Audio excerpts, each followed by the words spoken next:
Hon, coming to you live from Camellia, Aklan in Numancia, Aklan in the Philippines. I'm just getting my cup of coffee right here. This one is French vanilla brewed coffee at 7-Eleven. I actually walked to the 7-Eleven this morning. I actually made a video this morning. I wasn't gonna do a live stream today because I was gonna make a video, but I got done early. I was done early with my morning walk. I filmed a video, got the coffee from 7-Eleven. I actually got some pandesal at 7-Eleven. They have pandesal now at 7-Eleven. It's not the malunggay cheese pandesal, but they have this thing right here. It says soft delight pandesal. So I got my pandesal from 7-Eleven. This one I have to toast in my toaster oven. But it works, at least I don't have to go to Numancia. I toasted it, and then I put my own cheese on it. This spread right here, it's cheese squeeze pimiento. Pimiento flavor. It's got a nice flavor to it, not just a regular cheese flavor. But having my morning cup of coffee. Nice walk this morning. It's bright and sunny already. It's not even 7 a.m. yet. I have to kind of duck down here from my blinds here, make sure. Charlie Latz, good morning, Charlie. God bless my brother. Thank you for that. I appreciate that, my brother. First, I'll do the weather report. It says here that tropical depression Bising is already left the Philippine area of responsibility. The PAR is what they call that. But we're still experiencing pretty much the entire Philippines, especially northern Luzon, the Batanes area, Babuyan Islands, Ilocos region, Zambales, and Bataan. It says here, cloudy skies with scattered rains and thunderstorm. And then the rest of the country, like Metro Manila, Western Visayas, our area here, the southwest monsoon, the habagat is what they call that here in the Philippines. The rest of the country with the habagat. But here in our area, no rain at all. Like for the past week, we haven't gotten any rain. Nothing but sunshine. Even today at my morning walk this morning, it was bright and sunny this morning on my morning walk. And I made a video, kind of miss doing my walking videos, so I made a video this morning. Talked about, my topic was good value in the Philippines. Things that I consider good value here in the Philippines. Steve Farmer, good morning, Ginno. Good morning, Steve. Thank you so much for joining the live stream. Widmeyer Corporation, hello. What is the highest rent in the Philippines? Pao Vang. Probably I would say if you're looking for like high rent in the Philippines, that would probably be in BGC. Of all the like condominiums that I've seen, like the BGC area, you can get up to like those penthouse, big condos in 2-bedroom, 3-bedroom condos in BGC. They go upwards of $2,000 a month. Not cheap to live in BGC. Hey Brian, all right Brian, good to see you, my good friend from Galveston County in Texas. All right man, good to see you Brian, good to see you. Good morning. I just watched the Xfinity race, good hard racing. All right. I'm gonna have to look for that on YouTube for replays, man. Brian and I, we both like racing, NASCAR racing, and this one Xfinity, so I'll have to check that out. Bill Lloyd, all right, Bill Lloyd. Good morning, Bill Lloyd. How much is my rent? All right, I do not pay rent. This house right here, it's in a gated community here in Numancia, Aklan. Uh, we bought this house 2015. We bought this house for like 1.5 million pesos, about $27,000, depending on the exchange rate.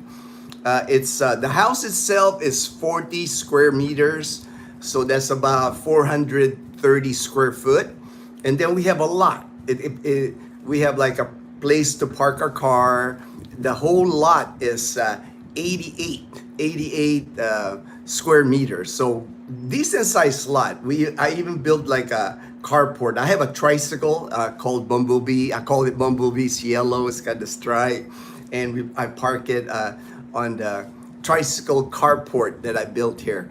Our mortgage is about $200 a month, and it's a 15-year loan from Banco de Oro. We still have a little over 5 years left. After 5 more years, this house, this lot, everything here is going to be ours, free and clear, free and clear. So it's not rent, mortgage. We pay $200 a month mortgage. Steve's farmers starting to get our monsoons here, just to the point that dusty rain leaves messy windshields. I'm sure. Oh yeah, I remember Arizona. You know, I was in Arizona, in Tucson, Arizona, before I moved to the Philippines. I lived in Tucson from 2004 to 2011. That's where I took off really from Tucson. Then I retired here in the Philippines. That's what I remember. I remember my car always had that dust. You know, it always had that dust. I actually had that. I remember it's kind of like a broom, thick broom, but it's soft enough to like it won't scratch your car. And I would always like wipe my car with it, like the top of my car, the windshield, the hood, because you get that constant dust living in the desert. You know, it's got. And then when it rains, like Steve was saying, it leaves a mess because it's kind of muddy. Then you can't dust it. You can't dust it with that sweeper thing. I remember you had to wash it. You eventually had to wash it. Said hi. All right. Hi. All right. Looking at rents during Calibo seems most attractive place to me after looking around for a few years. Yes, that. One thing, I always tell people, in Calibo, I lived in Calibo. Like, I had an apartment in Boracay for my first 18 months here in the Philippines, 2011, 2012. And then when I went to school, I went to STI College Calibo. I rented an apartment in Calibo, 2-bedroom, 1-bath apartment, walking distance to the school, to STI College Calibo. Building was cement building, solid building. Actually owned by, it used to be anyway, owned by my good friend Larry. Now he owns a resort in Antique, but that apartment used to belong to my friend Larry. 2-bedroom, 1-bath.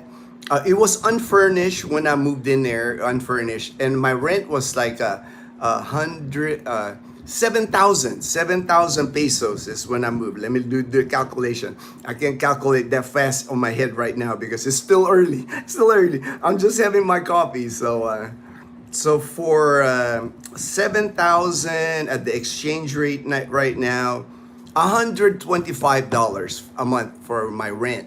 And what's amazing that was year 2012 to 2016. So now 9 years later, I just asked not too long ago, the rent only increased by $18. It's now 8,000 pesos. So maybe $140 a month for that 2-bedroom. And it wasn't hard for me to furnish it because I was just by myself when I moved in there. I bought a refrigerator. a dorm type refrigerator. I think I paid 6,000 pesos, a little over $100. I did buy an AC unit, like a window type AC unit for my bedroom, so I have at least a cool bedroom. But the apartment was nice. It was never like hot in the apartment because it's like very spacious. Oh, my dog wants to go out. All right, come on, please. You know, it was cement. It was high ceiling. The apartment was nice. It was high ceiling, a nice kitchen. I did buy a refrigerator. I bought like a one burner electric stove. I bought the AC unit, about 7,000 pesos, I think, for the window type AC for my bedroom, so I could sleep good. I did buy a bed, wooden bed with cushion, and then I bought a bamboo furniture, like for my living room. The whole bamboo furniture, like a couch, love seat, chairs, tables. It didn't cost like $100. So I furnished that place easily under $500, you know, when I furnished, because I knew I was going to be there for 4 years. I was going to go attend college, so I wanted to at least make it comfortable. And it was a comfortable apartment, walking distance to the school. That's the thing I noticed with apartments in Calibo. It is just now that they're starting to have furnished. Back then, they didn't have a lot of furnished apartment, but now I think because the influx of expats, expats when they come to the Philippines, same thing in Calibo, here in Aklan province and in Boracay, they prefer furnished apartments. And I get that, because you don't want to accumulate stuff. I always tell people, try not to accumulate things. Like for me, I spent that money to furnish that apartment, but I wasn't attached to it. If I had to leave after 4 years, I wasn't going to take none of that, because everything was just like, I think we took the AC, actually we moved it here to our house here, the AC, the window type AC. The furniture we left, mom actually inherited the bamboo furniture. And then the refrigerator, we actually brought it here, so because it was just a dorm type refrigerator. It wasn't like it wasn't a hard refrigerator to move. But you definitely, even now, even for a furnished apartment in Calibo, you can get it at a good price. I would say $200, about 11,000 pesos or under, right around that range. You can get a one-bedroom furnished apartment. As a matter of fact, my friend Joel wanted me to check because they're going to be here. Joel and his wife Eileen, they're going to be here in January. They're bringing friends, and their friends wanted to get a furnished one bedroom. So when we get back from Iloilo, we're going to Iloilo City tomorrow, Friday. When we get back Friday, I'll have to check for an apartment for them. But they wanted to reserve that for January. JB Manalan, my good friend in Sydney, Australia. Hello, good morning. Hello, chat. All right.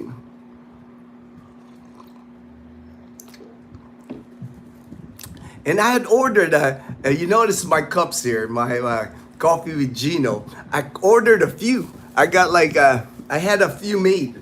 They come. It's pretty cool because they have it. They comes in this box with the window open.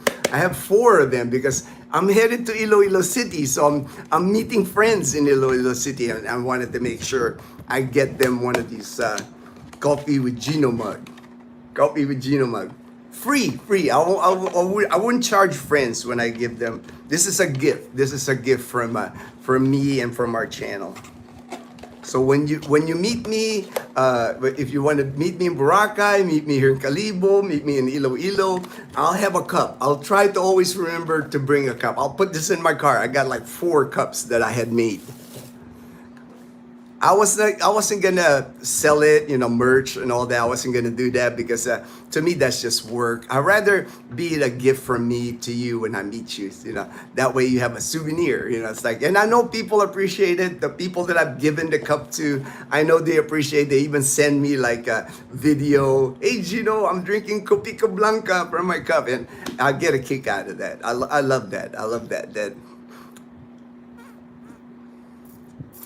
Bill Lloyd, what, $17.50 a month, one bedroom. at the reef on Mactan Island. Ooh, that's expensive, man. $1? That's dollars. Bill, that's expensive. But I know Mactan Island. I know that's like high end. I know that stuff right there. So let me just do that the math on 98,000 pesos, man. That's a lot of money. That's a lot of money. But there are places like that here in the Philippines. Like I said, BGC.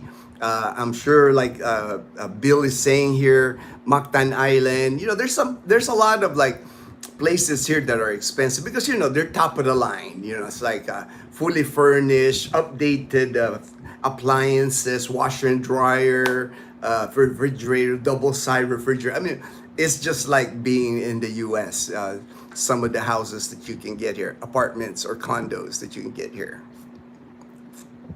That's the thing about the Philippines. If you're coming here on a high budget, you got a lot of retirement, you got 3-4 pensions, man, you can live large here. You can live like you can get those nice places and stuff. But most of the people that contact me because they know I moved here to the Philippines on my military pension alone, my pension from the United States Air Force. And ever since I moved here, 2011, 14 years now, over 14 years now actually, I've always just lived below my means. That was my goal even from the get-go. I wanted to make sure that when I retire here, and this is just me, it's like you don't gotta follow me, for me, it's just been less stressful. I don't stress about money because I know for the last 14 years now, every month I'm putting away. I'm building my nest egg, my emergency fund. Every month I look at my pension and a portion of my pension goes into savings. And for me, that just gives me peace of mind. I have to budget. I don't we don't splurge. We live on a budget. Even when we go on vacation, we're always frugal. We're always watching our money. But I do that because I want to keep saving in retirement. For me, it works. For me, I think it's a less stressful life when you're able to retire and still able to save, instead of like just living pension to pension or paycheck to paycheck. I've just never lived like that. I've always just been, watch my money. Even when I was in the US, I was making a lot more money. I had a good paying job at St. Mary's Hospital. I was getting my military pension. Even though I was living the American lifestyle, nice car, nice house, garage, all that, I would still try to save every month. That's just always been me. I like saving money. For the rainy day, You look so healthy, Ginno. I feel healthy, my friend. I do feel healthy. I'm walking longer now. It's like I'm playing pickleball. We were in Boracay, Dazzle and I were playing pickleball. It's like feel good, feel strong. I'm getting back to where I used to be. I don't think I'll ever get to the point where before my treatments for cancer. I don't think I'll ever because the endurance. I lost so much weight when I went through cancer treatments. I got down, I'm usually like 155, 160, and I got down to like 119. I was like, lost muscle, I lost all the muscle. And then for at least 2 years, I couldn't really do any strenuous activity. It's only now that I'm able to do push-ups. I've been able to do yoga, but not there's Chloe, she wants to go out. My other dog, now the other dog wants to go out.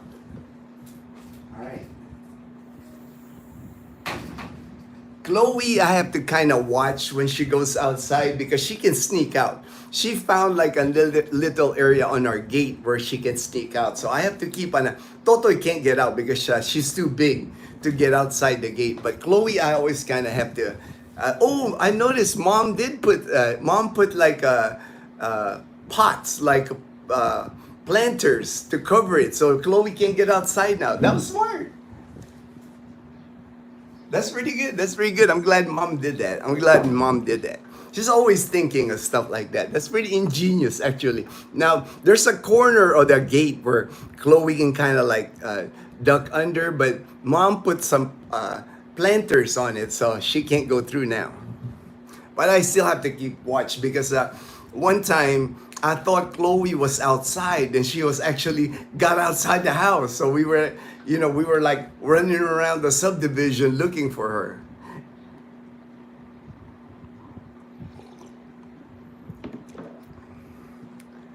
Is the rent in Calibo cheaper than Rojas City?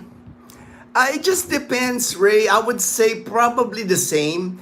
Maybe a little bit cheaper because city. A city usually charges you more, but I haven't really looked at the apartments in Rojas City. Um, can't be a big difference. I would say they're probably about the same. Rojas City, it's called a city, but to me, it's more like Calibo. It's not far, but the two of them. Now, it's different in Iloilo City. Iloilo City definitely is higher price. Rojas City to me is kind of like an older city. It's not modern like Iloilo City. Let me see if our Chloe's done. All right, Chloe, get in, guys. Ooh, she's climbing up. She's going up. She's going up the stairs. All right. Hi, bro. God bless. All right. All right, Rev. Thank you. I think I'll just keep doing, with the live streams. I'm not gonna schedule them. I'm just gonna go with the flow kind of thing. Like today, I wasn't planning on the live stream, but I got finished making a video walking, and then I stopped at 7-Eleven, got the coffee and the pandesal. So I was like, well, they're all still sleeping. It's Sunday here, so everybody's still sleeping. Dad, Zillian, and Mom, they're all sleeping. So I said, well, let me go do a live stream while they're still all sleeping. But I'll try to make it consistent. This coming week, though, Monday to Thursday, I won't be able to do any live because the hotel where we're staying in Iloilo City, the Injep Hotel, till Thursday, I've tried to do a live stream there before and it failed. It's like their internet is not strong at the Injep Hotel. So I won't do a live stream. It'll be Friday before I can do another live stream when I get back. Hey man, do you think living in Baguio City would be nice? Do you think one could live decently in Baguio on a $1,500 budget? All right. Actually, Baguio was kind of my number two. When I was looking for a place to retire back in 2010, Boracay was number one, Baguio was number two. Because I was thinking about the cooler temperature. And I think I would have been happy if I had gone to Baguio. And I've been there. I actually took Dazzle to Baguio City twice since I've known Dazzle. She likes it too. And for me, it has changed. If you haven't been to Baguio lately, one thing I did notice about Baguio, a lot more traffic. We brought our car when we went there 3 years ago. We bought our 2019 Toyota Wico, made it all the way up to Baguio, man. But it was hard to find parking.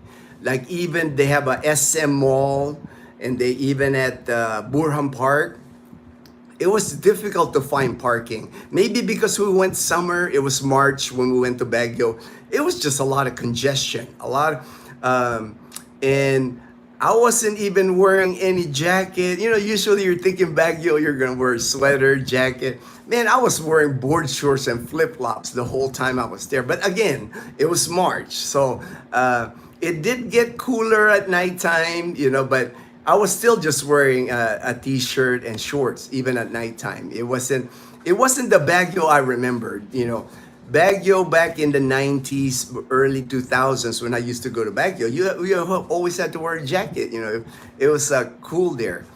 But as far as living there on 1500, if you're by yourself, if you're single, you can. I mean, pretty much, except for BGC, IT Park, Mactan Island, those fancy cities, big cities, $1,500, you can pretty much live anywhere in the Philippines, as long as you know how to budget. It's like your main expense will be your housing. Even in Iloilo, like Iloilo City, good city, nice city, uh, modern, condominium, you would live in a condominium. You can live on $1,500 because you can easily find something to rent for even in a nice condo, one bedroom condo for $350. And if you have like over $1,000 a month in the Philippines, that's close to 60,000 pesos. Filipinos don't earn that here, So for me, I guess because you're coming from the U.S., that's the mindset a lot of times. It's like people, oh, you can't live, with less than 1,500, or you can't live with less than 2,000 in the Philippines, because that's the American thinking. That's the developed country thinking. Filipinos live with a lot less than that. I got neighbors here in our subdivision. I know they don't make that money. I know they'll be happy to make half of that money, and they live here in a gated subdivision. I guess it's all about perspective. It's like when people say, you can't go to the Philippines with less than 2,000 or less than 3,000. You're going to be living like a poor man there. Or, to me, that's silly, because like many Filipinos live here for a lot less. Just the standard of living, If you are single, evidently, that's a good budget for. I know, JB, right? I was just telling him, JB, for $1,500, that's a good budget anywhere you go. When I moved to Boracay, that wasn't my budget a month. I was living on $1,000 a month in Boracay, so $1,500, man, that's like a lot of money. Where do you have the mugs made? All right. The mugs, I had them made. This one I had them made in Boracay, and then the other mug I had it made here in Numancia. They're popular here actually. It's easy to find. Like in Calibo, I know they make the mugs. It's just, and then just print. You just give them the picture you want to print, and they'll print it on the mug. But I won't sell them, I won't sell the mug because for me, I'd rather the mug be a gift. It's like if you come to Boracay, if you come to Calibo, Aklan Province, if I meet you in person, I want you to have a mug. It's like if if you made that effort enough to fly all the way here just to meet me and all that, I want to at least give something. At least that's my pasalubong or my gift when you meet me. That's why I had 4 made. I had 4 mugs made because I'm expecting to see 4 subscribers in Iloilo City this coming week. And if I don't have enough mugs, I can get them made in Iloilo City. They're just common. It's easy to find a place here that makes the mugs. Thanks, JB. All right, JB. Why Baguio? I kind of like the cooler air. Yeah, that's just the same thinking I was thinking, Epidenci, when I was thinking about retirement here in the Philippines. And at least in Baguio, you can't get away because like the Airbnb that we stayed, that Dazzle and I stayed at Airbnb for 1 week, and this was March, so that's like the peak of summer. That's when Dazzle and I went 2 years ago in Baguio, and the Airbnb that we stayed didn't have AC. And it was okay. I mean, at night, if you open the window at night, cool air was coming in. So that's a bonus. That's a bonus here. You won't worry about electricity going out because like, unlike here in our house, if electricity goes out here, I'm not gonna be sleeping. It's just the way it is. During summer months here, it is just hot. Without AC, there's no way right now I can sleep without the AC because it's habagat season, rainy season already. But during January to May, during summer, if the AC is not working, man, I'm not falling asleep. It's just too hot for me. Even it's like even the portable fans that I have, that I hook to the Blue Yeti, they're just not enough. You'll be sweating here during the summer. That's why Baguio was a consideration for me when I was looking for a place to retire. Yeah, that's the good thing too, JB. That's the thing that I liked about Baguio was like, man, they got amazing vegetables. Probably some of the best vegetables in the Philippines are in Baguio. That's the other thing, because I like salads, I like fresh vegetables. And I remember they would have like these big plastic bags, transparent bags, and it'll be full of like cauliflower, broccoli, cabbage. They'll just fill it up, and you can purchase them really cheap in Baguio. And then berries, strawberries. That's the only place that I know of anyway in the Philippines that you can get strawberries throughout the year. Anywhere else in the Philippines, hard to find strawberries throughout the year. But you go to Baguio, man, no matter what month you go to Baguio, they got berries, strawberries, they got man, some of the most beautiful vegetables. Because I guess the climate, you're up in the mountains, the soil, the climate, it's just like, man, they got like the best broccoli I've seen here in the Philippines, man. When I'm in Baguio, it's like the big broccoli like in the US. Here in Aklan, when I buy broccoli, it's mostly like the stem and then a little bulb. They just don't grow well here. They try to grow it, but nothing like the produce in Baguio. It's amazing, amazing produce. If you want to eat healthy and good, man, Baguio City is the place to live. And then good coffee. They got Benguet coffee, is one of the best coffees here in the Philippines. Their own coffee in the Baguio City. Hi, Ginno. Wife and I will be in Manila, July 19. Early retirement. All right, congratulations. Hey, that's always a good word, like early retirement. That's like a good combination. Early retirement. I like that. Wives from Pasay City. We'll look you up in our future. All right. Thank you. Look me up. Big Slick 66. Hey, I was born in 66, so you might be born in 66 too. So we're about the same age, man. I'll be turning 59 here in less than a month. August 1st is my birthday. Thanks, JB. I have a girlfriend there and she has a good job. All right. I am very simple. All I do is cook and go to the gym. Hey, man, you're going to have a great life here. If you're a simple person, you like to cook, you like to exercise, live healthy. That's always been how I lived my life here. I've always been a runner. I'm getting there. I'm getting to, my walking's like, I'm able to jog, but not yet running, but I'm getting there. I'm just careful because, my immune system is still compromised, so I'm careful. I'm still wearing a mask when I'm in crowds. Every time Leanna catches something in school, I stay away from her. It's like I'll wear a mask at the house because when I get sick, even a simple cold knocks me down pretty bad. So I have to really protect myself from catching anything. Bob from Rhode Island. All right, Bob. All right. My good friend Robbie. He's from Rhode Island. He's been here in the Philippines now over a year now, going on 2 years. He lives in Boal, Cebu. I remember when me and Robbie used to just communicate online. We would video chat even. And he was talking about moving to the Philippines, and I was able to help guide him through his move to the Philippines. And I'm happy because he's got a great life now in the Philippines. He's got a Filipina partner. It's like his life really like turned around. It's just like you can just tell every time I see pictures of Robbie, just big smile, happy to be in Cebu, Boal, Cebu. He lives close to the beach. I love seeing my friend Robbie because I remember when me and him would video chat, and when he was in Rhode Island, he was just ready to start a new life here in the Philippines. Now he found it. He found his good life here. Ginno, did the VA approve your VA? No, I got rejected, man. I'm done with the VA, man. I got like zero from the VA, man.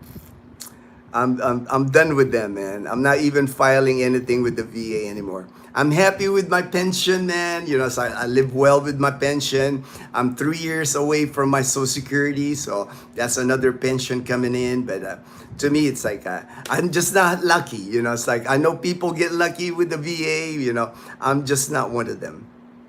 You're good then, Epidenshi. All the best. All right. Thank you so much, JB. God bless. God bless, my friend. All right. Yes, you look like you've gained weight. I have.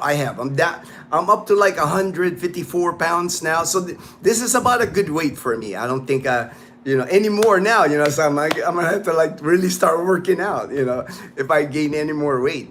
And I'm eating well. It's not like I'm not eating.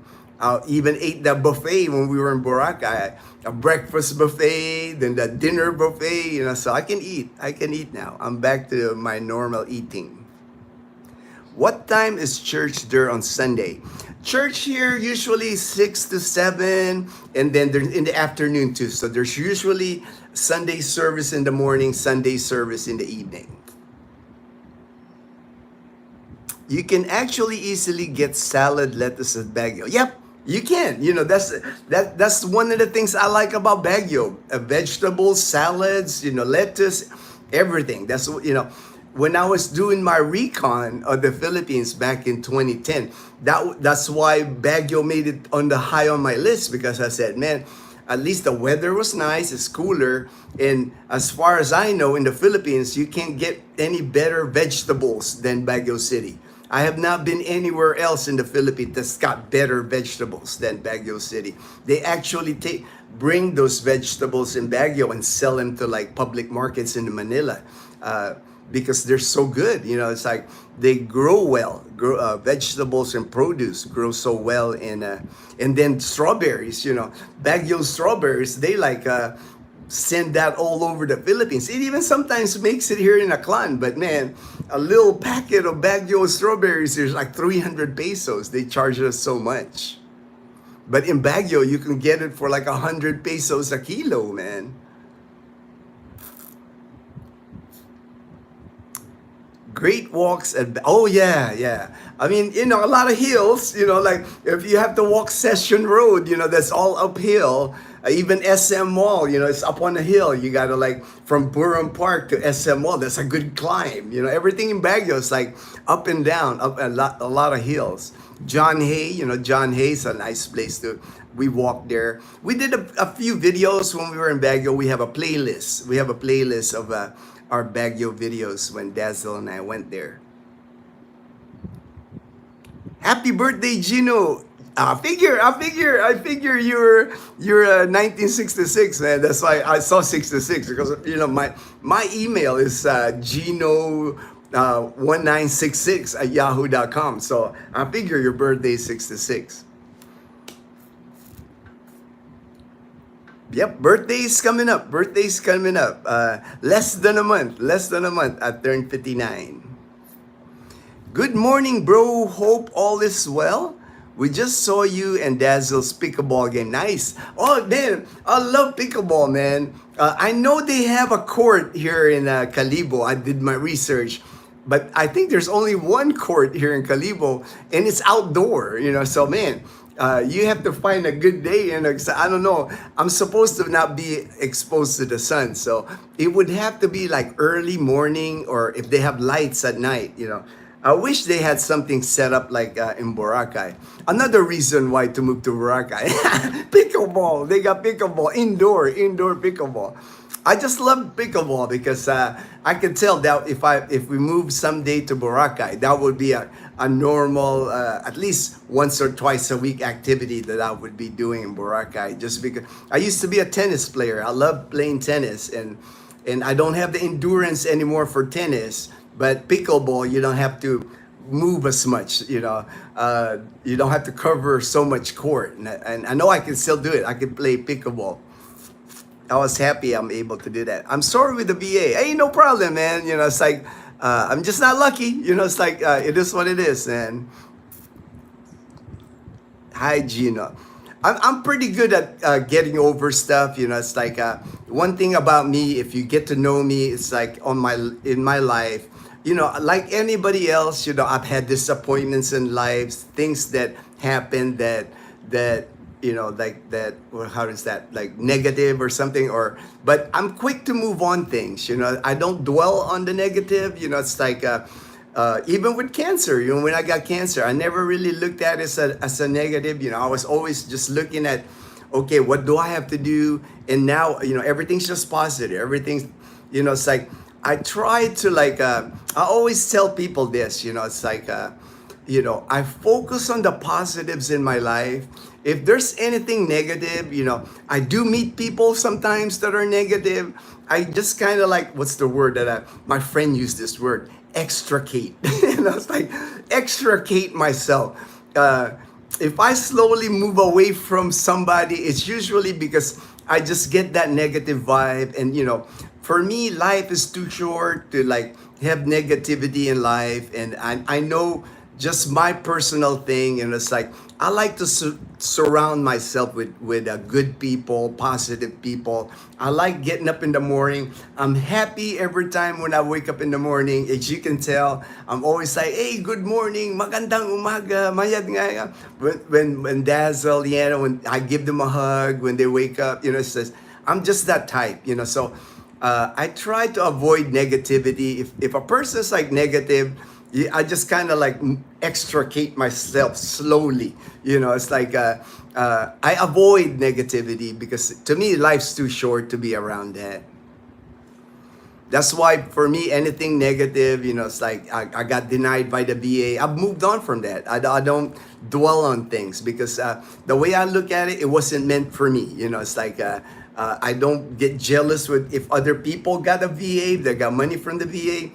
I don't get jealous just because for me, it wasn't for me. It's like, that's how I've approached my life. It's like, not everything we want, we get. That's just the way it is. It's like, there's things that will happen in our life that we're not happy or we're displeased, but I'm quick to move on from that kind of stuff. I don't let things get me down. Hi Ginno, my internet is very sketchy today. Oh, I'm just going, all right, no problem, my brother. I watched some of your Iloilo SNR video today. Your video playlists are very, all right, I'm glad you like the playlist, man. And I'm gonna add more to the Iloilo videos, man, because an update.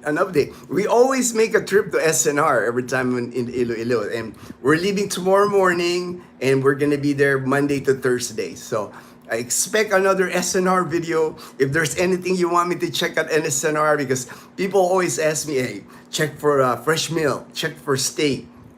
Do they have lamb? Do they have Australian beef? Do they have Japanese Kobe beef? I'm always like, whatever you need me to check, TV, appliances from the US, I'll check it at SNR when I go. I always try to walk around when I walk around SNR.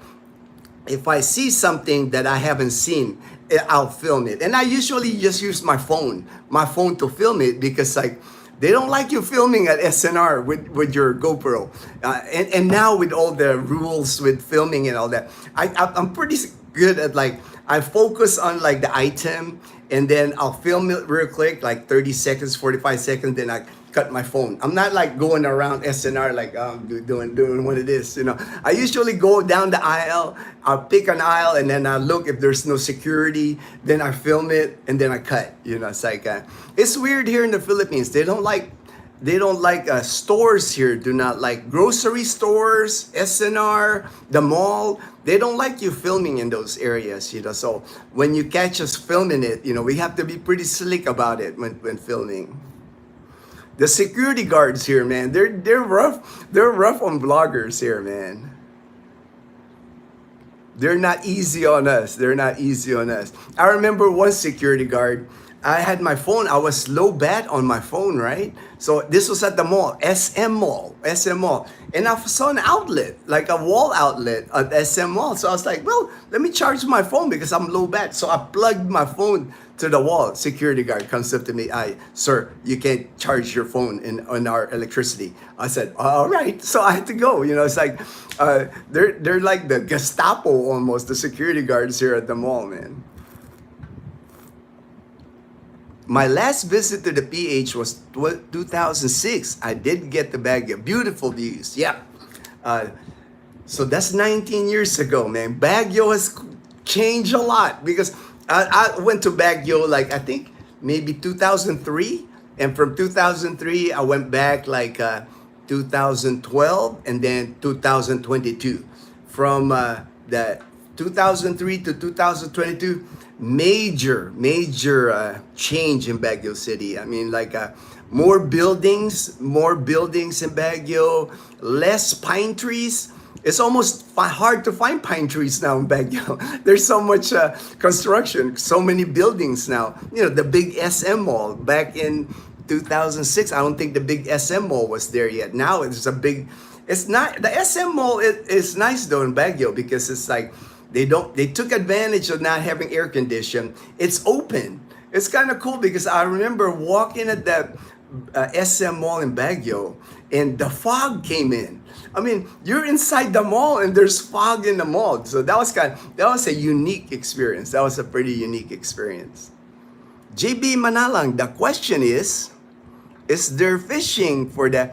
Yes, plenty of fishing for Dazzle and Boracay. I actually filmed it in beach, right on the beach. Like, not on White Beach, because like White Beach, Boracay, where all the tourists are, nothing's allowed there. Pretty much anything is not allowed. You're not allowed to fish, you're not allowed to have a pet, you're not allowed to eat, you're not allowed to drink. Nothing is allowed on White Beach because they're trying to, for the tourists. But the rest of the beaches in Boracay, like Diniwid Beach, I saw people fishing there. Puka Beach, I saw a guy, he had a whole bucket of fish that he was catching from, he was just walking down on the beach, like casting his rod and reel, and he's catching fish. So no problem for Dazzle. She can even fish from the port. I know, I've seen people at Cagban Port and Tambisan Port, right on the port where they ferry in people. There's people fishing there. Spear fishing even, if you want to go spear fishing in Boracay at night. Very popular activity in Boracay, spear fishing at night. You see guys with spearfish and you see them in the water with the light, you know, spear fishing in Boracay. Deep sea fishing. No, she hasn't gone deep. And that's hard to do here, Edgar, unfortunately, deep sea fishing.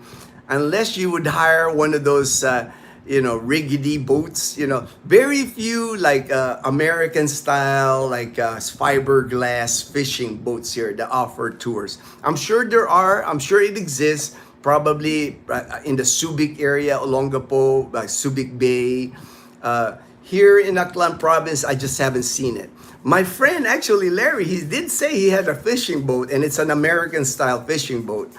I guess you can always go with the banca, the banca with the bamboo, like side things like that. But, that's kind of risky going to deep water with those banca. And then, those bancas, usually they're unreliable. You might get stranded. They got that loud engine too, like, I don't know if that's fun to go deep sea fishing with that. Dazzle is happy fishing tilapia, man. She don't have to catch the big giant fish. I know that's a big thing in the US, but Dazzle gets a lot of joy just catching tilapia, so. You look great, Ginno. Glad you're well and healthy, my friend. God bless. All right, thank you. Appreciate that. God bless, my friend. See you in the near future. Ingat, kuya. All right, salamat, Big Slick. True, Edgar. I think Dazzle likes river or pond fishing. Yeah. The thing you gotta watch here, it's like you can say deep sea fishing, but here in the Philippines, it's like if you go like the deep sea here, it can get treacherous, because unexpectedly, like a storm or a squall can hit you. It's like you might be going, you might be sunny like this, you're going out. It might end up like Gilligan's Island for you, so. You gotta know what you're doing here if you gotta go deep sea fishing in the Philippines. And then you never know what you're gonna run into in deep sea fishing here. With China now, China's like invading the Philippine waters with their big commercial boats here, so next thing you know, you got the Chinese Coast Guard like harassing you if you go deep sea fishing here. I wouldn't take a chance. I don't think any big fish is worth that. Taking a chance like that. Check out kitchen knives, please. Kitchen knives. All right, kitchen knives. All right, JP.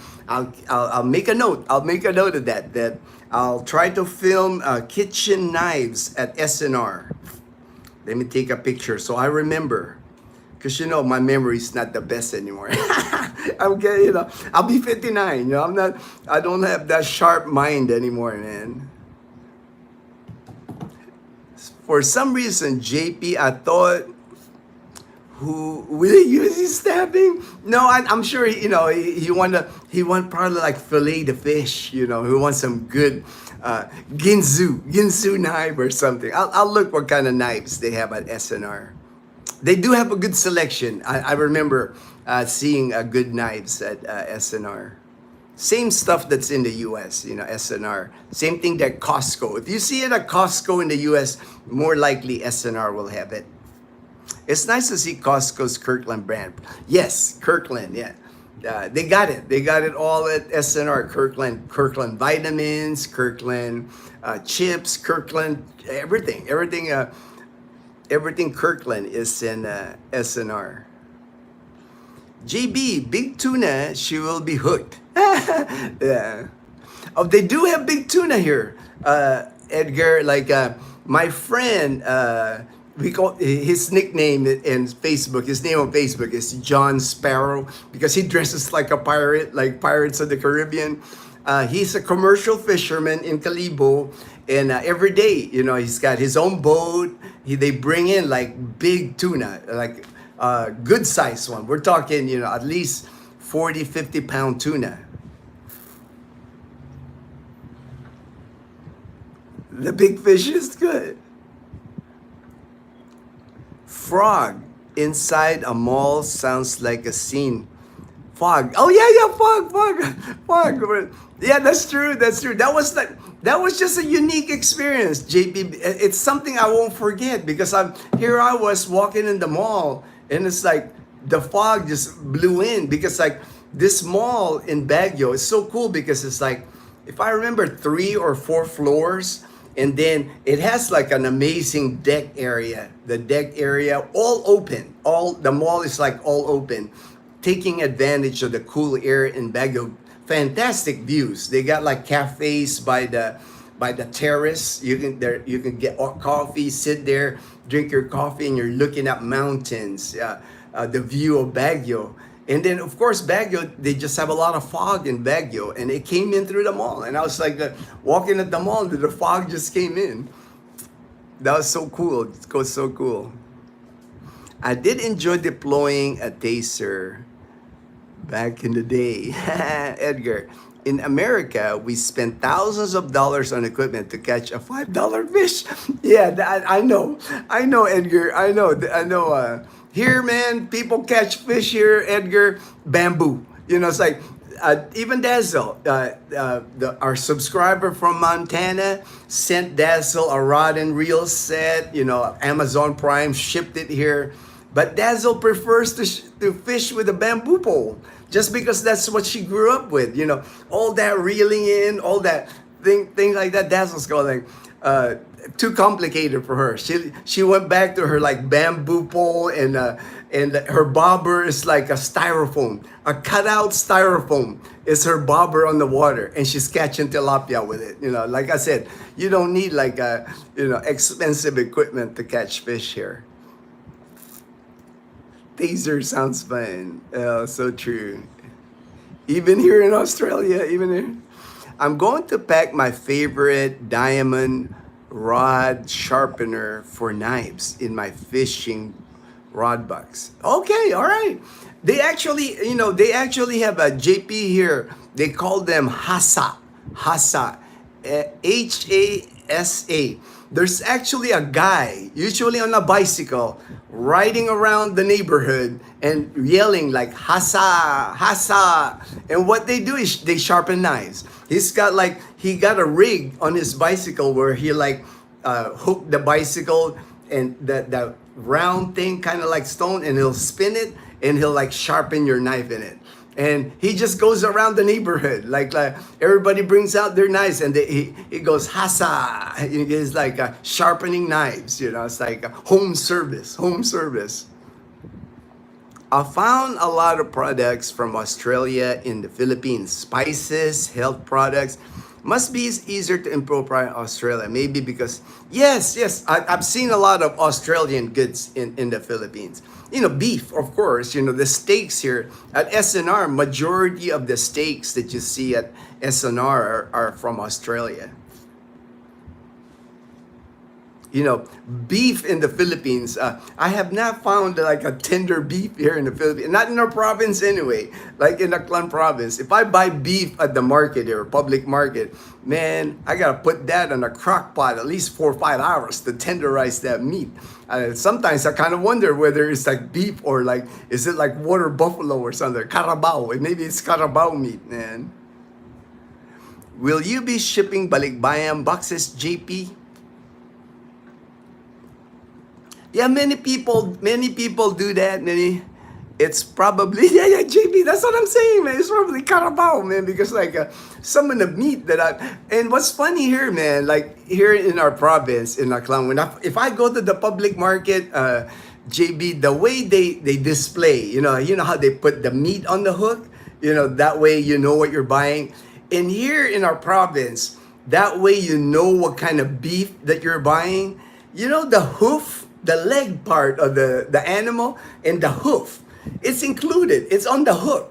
That way, I guess it shows proof that, it is from a cow, or it is for, they leave it. They leave the leg and the hoof on the meat that's hanging. I've never seen that before till I got here to Auckland province. I've never seen that before. But now most of the beef that Dazzle and I buy, we get it at the grocery. It's like anything meat product, pork, beef, and chicken, even chicken. We buy at Save More because we found the prices to be equal to the public market. Because Save More, they're owned, I think, by SM Market, so they can get a lot of stuff in bulk, and then a lot of their stuff, they're just neatly presented. Like my friend Gray was even telling me this. When you go to Save More Grocery, they got ice on the display, refrigerated display. It's like the meat, that's the pork chop, the chicken, they're dressed nice. It's neatly presented. It's kind of like the same presentation in America, what I remember. When you get in the public market and you buy the meat at the public market, there's flies on it, there's no refrigeration, meat is just hanging, so and my friend Gray, he's a doctor, he's a public health doctor. So to him, he freaked out because when we were in Boracay, we walked over to he wanted to see the local market. So I took him to Boracay where the locals shop. And of course, chicken just laying on the table, no ice, no nothing. Pork chop, same thing, pork, beef just hanging, And Gray was like, man, this is a public health disaster, waiting to happen.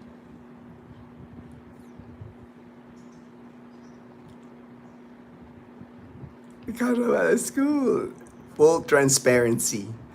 I'm planning on one suitcase, backpack with laptop and table and tablet with one box for shipping rods. Yeah, I mean, you got a good plan there, JP. I always tell people, try to limit what you bring. That way, if you decide on an area and you don't like it, you can easily move. The more stuff you bring, the more stuff you're carrying around. It makes it difficult, if you have to move. Less is more, less is more. Like me, when I moved to the Philippines, one thing in the military, if you spend 20 years in the military, we accumulate so much things, military memorabilia, plaques, trophies, coins, you name it. A 20-year career, you just accumulate a lot of shadow box, I left that all in the U.S. I wasn't going to bring that here. To me, it's like, it was a good memory. My I'll always be proud of my military service, but I've moved on from that. It's like when I started my life here in the Philippines, I do not have a display here in the house that's military oriented or anything. You wouldn't know I was in the military if you came into our house. Nothing to identify that I was in the military. The t-shirts are about the only thing that I have military because people give them to me. So I wear the military t-shirts that people give to me. Greg and Sarah. All right, Greg and Sarah. Sounds like a good plan, JP. I'm going to leave 1 or 2 boxes with family to send after I get settled. Yeah, that's smart. Smart move, JP. It's easy enough for family, pack them up, and then, once you get settled, once you know the area, then have have them shipped to you. And plus, you'll have an address by then here. It's funny you say the meat is out and open. They don't go off as clearly as meat in Australia that you get packaged and refrigerated. Yeah. Yeah, that's the thing, it's like, my friend Gray, like I said, he's a public health doctor. So it's kind of like with the whole non-refrigerated thing, that was like freaking him out. The meat there is fresh and no preserve or extenders. Probably the meat probably stays longer because I'm sure they just killed it. So a lot of times I'm sure whatever they kill today, they sell today. It's like because if you don't sell it the same day, then you'll be worried about spoilage, the spoilage of the meat.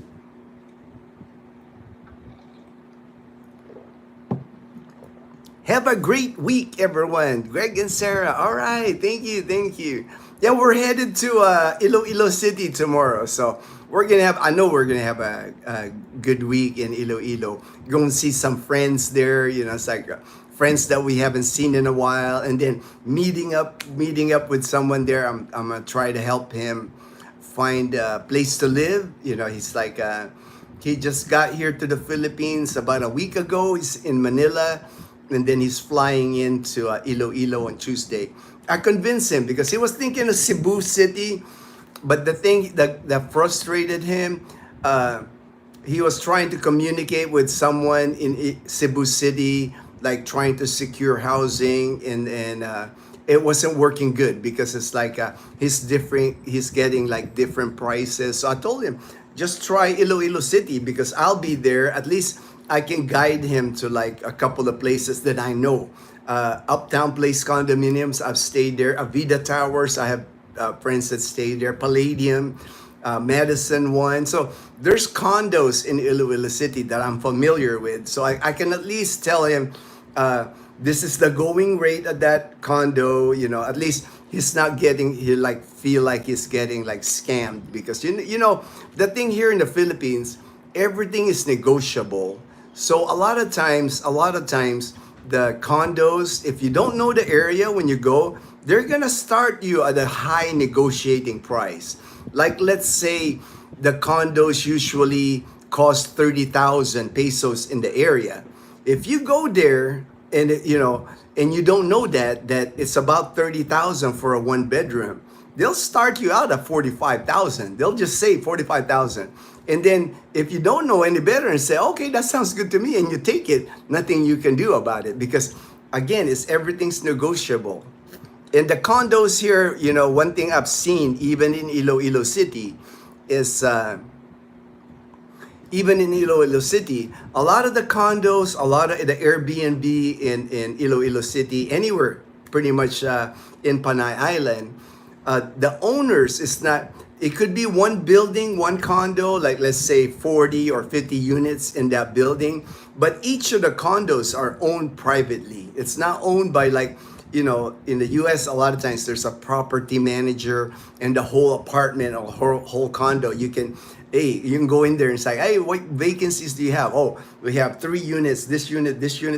Here, it doesn't work like that. Here, each individual condo is owned by a different person. So that's why you get varying prices. That's why it's hard to navigate sometimes, if you don't know a Filipino, or you don't know, nobody's helping you. If you land in an area, a lot of times, that's why they say the skin tax, for foreigners, they get the skin tax because they end up paying more. It's always good if you know a Filipino to help you with the process, because like for me, like I said, here in Calibo, in Boracay, in Iloilo, I've been around it 14 years, so I know the correct price. I know when somebody says a price like, and if I know like they're about 30,000 pesos and somebody says 45, I do this like, what, 45? I'll immediately like go, that's not right. That's not the right price. Sending boxes later is a good idea. Yes, yes. I wouldn't be worried about the meat at the market early in the day. Early in the day. Yeah, most people here aren't worried. And, like I know that's the thing at the market here. Filipinos, if the public market, like in Numancia, even in Calibo, they like to go to the market early. We're talking the minute sunrise, the minute like 5:30 a.m., 6 a.m. That's when people go to the public market. Usually by 8:30, 9 o'clock, everybody's already going home from the market, because, the freshest seafood, the seafood that's still alive, they're there when they open. It's like that when they deliver, when the fishermen, when they deliver to the market. If you get there like at 6 a.m., when the market opens, you will get like the fresh fish, the ice where they put the fish, it's still not melted. But if you get there about 9, 10 a.m., all the ice is melted and all the fish are dead, so, but they're still edible, because I know people still buy them, but Filipinos, they're really particular about their seafood. They like to get their seafood early. Anytime they want to shop for seafood, it's usually like early in the morning, especially for like oysters, scallops, mussels. You want those things still alive when you purchase it. Ginno, your haircut is a military clue. I used to do high and tight. Yeah, I still do. Oh, you're a law enforcement. All right, LE. See, I know that, man. I know that, like the codes, LE, law enforcement. But the top of it, yeah. So I like to keep, Actually, I probably need a haircut sometime this week. I like to keep my hair high and tight still. Because I don't like combing, man. I don't own a comb. I haven't combed my hair in years. It's like I get out of the shower, I dry my hair, and I'm good. I just do one of this, I'm good. I'm low maintenance. I like low maintenance. Are you able to check some lots or subdivisions at Iloilo? No, I'm not gonna be able to, just because I don't have the time. It's usually when I go to Iloilo, I usually Dazzle, of course, she loves like SM City Iloilo. Most of the time, we spend all our time at SM City Iloilo. Catch a movie, maybe IMAX. We stay at the InJap Hotel, right walking distance. It just takes so much time, like to look for lots and look for houses, and here in the Philippines, it's just so how would I word it? It's hard to meet people here. Like if I schedule like with a real estate guy, hey, let's meet, I want to view that house. They'll show up like an hour later, And to me, when I'm on vacation, I consider this a vacation trip, I just don't like waiting on people, It's like that's one thing I don't do, It's like that's why I like going with the flow thing, because like if suddenly I'm near the subdivision and I look, okay, I can check that out real quick and see if it's available.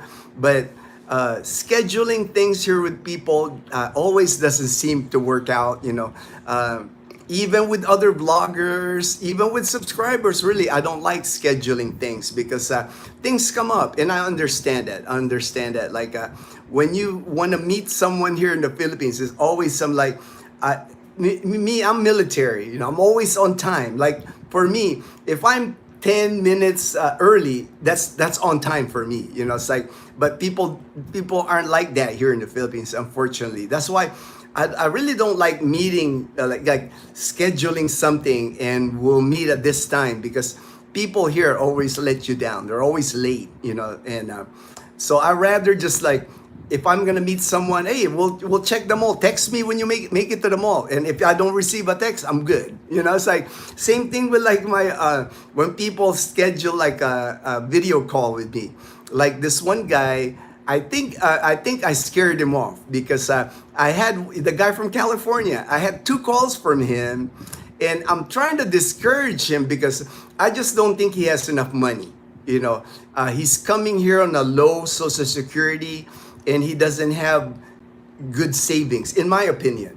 He's ready to go. He wants to come here come October, and I just don't think, I'm not gonna say to someone, just because I know they're eager to come to the Philippines. I look at all his situation. I just don't think his Social Security, it's good amount. It's good amount if he had good savings.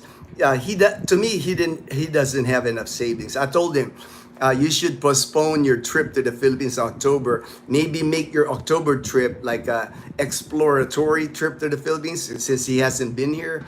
But he wants to just jump on a plane, get rid of his life in the US, and come to the Philippines. And to me, you need money. You need money to come to the Philippines. Even if you have a pension, you still have to have money, like for emergency, especially if you're coming here on Social Security alone. There's no Medicare here. So if he gets sick or something like that, he'll be one of the sad stories here in the Philippines that you hear. That happens. It's like, next thing you know, he'll be on Facebook asking people for money, for help, because he doesn't have money for medical care here. So I'm not gonna tell somebody that that they're good if they're not good. If I'll evaluate the situation. Like I said, all I do is like recommendation. I call it like I see it. If you tell me this is how much Social Security you got, you tell me this is how much savings you got, then I'll tell you whether you're good or you're not. So I'm not gonna tell somebody, yeah, come on over to the Philippines. You'll make it good. You'll be good to go here. I don't want to like mislead anybody. That'll be the worst thing that I do. And usually it's happened now. I think it's like the 4th or 5th guy now where, I try to discourage. I try to say, hey, save more money before you come here. And then I never hear from them again. It's all good. It's like, I'd rather do that. I'd rather lose a subscriber than try to lead them on that, it's all good here, that you'll make it good here in the Philippines. Good AM, Ginno. Fortune Biernes. Hello. My good friend in Cavite. I will watch later. I'm currently watching nice graduation ceremony. UP Diliman, you're like a UP grad. My niece in Manila, she graduated from UP Diliman. Smart people, they graduate from UP Diliman. In Baguio is more than enough. Once you have done all the tourist spots, you can just do your daily routine. Veggies are cheap. Yes. That's one thing I liked about Baguio City is the produce, and then the strawberries, amazing. I guess the quality, because of the weather, the cool weather up in the mountains. All the produce just grows so well there, and cheap because you can really save money on vegetables there. Tanya G, all right. Are you going to eat bok choy in Iloilo? I've never tried it. I've eaten bok choy. My favorite in Iloilo, I like Decos. Decos in Iloilo. La Paz bok choy. I like the Decos La Paz bok choy. I like eating it with puto, that white cake, kind of rice, steamed rice cake. And bok choy, man, those are good combination. And Iloilo City is known for good bok choy. And my favorite is Decos La Paz bok choy in Iloilo. I usually eat it. If I'm there, I think that's one of the, I eat La Paz Ba Choy. I eat Burger King because they got Burger King there. I'll eat Sabaro. I'll eat like la lasagna at Sabaro because we don't have Sabaro here. So there's certain things when I go to Iloilo, a bucket list of things that I eat. A lot of American food because we don't have like Burger King, we don't have Sabaro, New York pizza, or lasagna here in Aklan province. So when I go to Iloilo City, that's the only opportunity that I can eat that stuff. Completely understand. Enjoy Iloilo. All right, JB. If my hair gets too long, I will feel it on my pillow. And wake up. I don't, it's like, that's why I like to keep my hair high and tight because the minute I start growing hair in the back of my head, it feels warm. I just don't feel comfortable. I like kind of like my own air condition, like when I got short hair, it just feels a lot cooler. My head feels like a lot cooler. Danine, all right, Dan and Neen in California. All right, hi Ginno. We just got home, and so all right. Thank you for joining the live stream. It was just random.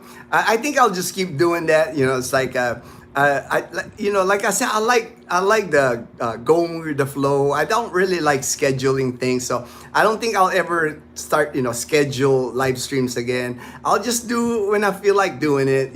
I'll try to keep it like in a week's time. I'll try to regular to have more live streams, but I like doing it like all random. I think that's just how I approach my life now. It's like I don't like scheduling things. I like going with the flow. It's like I think more fun that way. All right, don't forget to like. Thank you, Dan. Lucita, my good friend in Maine. Hello. I saw all your drone show fireworks. I mean, that's like awesome. Like I'll watch it. Oh man, that's awesome. What? Having a fire, watching the live stream. That's so cool. It's been a long time since I've seen a fireplace. We don't have many fireplaces here in the Philippines. Unfortunately, everything here is like hot already. I think Baguio City was probably the last time I saw a fireplace. Camp John Hay.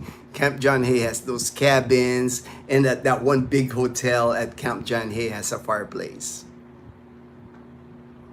Kuya Pogi, listening while I'm driving. Austin, Texas. All right. I've been to Austin, man. I lived in San Antonio, Texas for 5 years, so I know all about.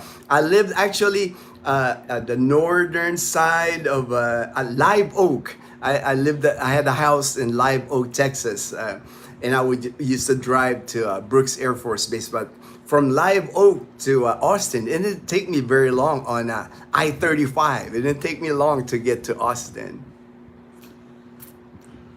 Wow, 2 weeks. All right, Kuya Pogi, congratulations. Super excited. I bet. That's awesome, man. That's always like a both nervous, kind of excitement and nervousness moving to the Philippines. That's how I felt in 2011 when I was moving to Boracay Island. So I was excited but also nervous because you just don't know what's gonna happen. But I'm happy for you. I know you're gonna have a good life here in the Philippines. HG, if you're good with your finances, you don't necessarily need anyone else's advice. However, if you have no idea, taking advice from someone who is more informed in the subject is worth hearing. All right.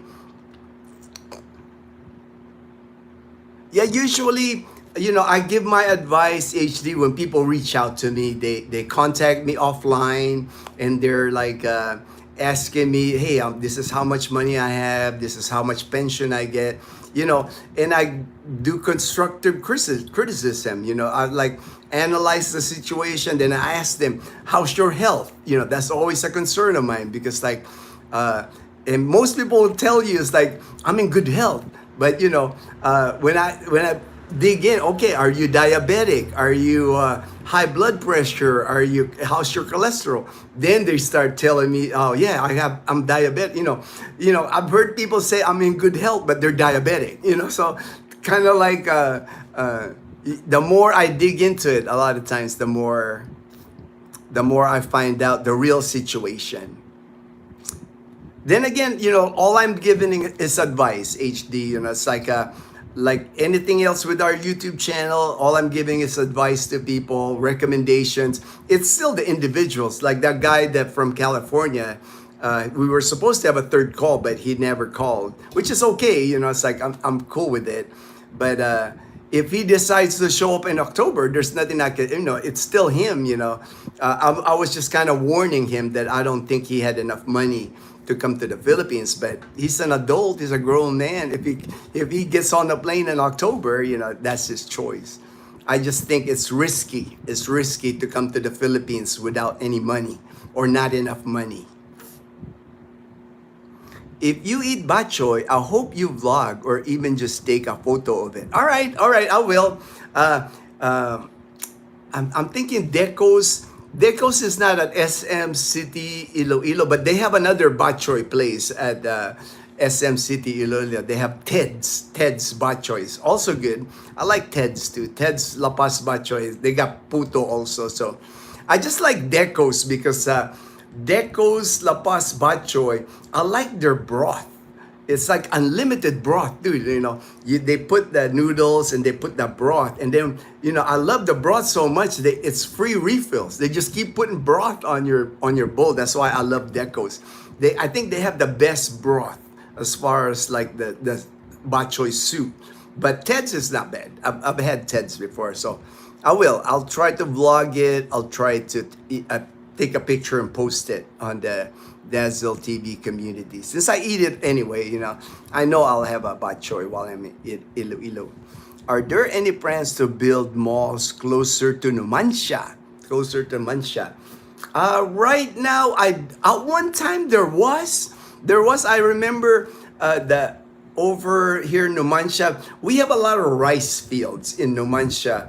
That's why this subdivision that we live in, this used to be rice field. They built this subdivision on, right outside our subdivision is all rice fields.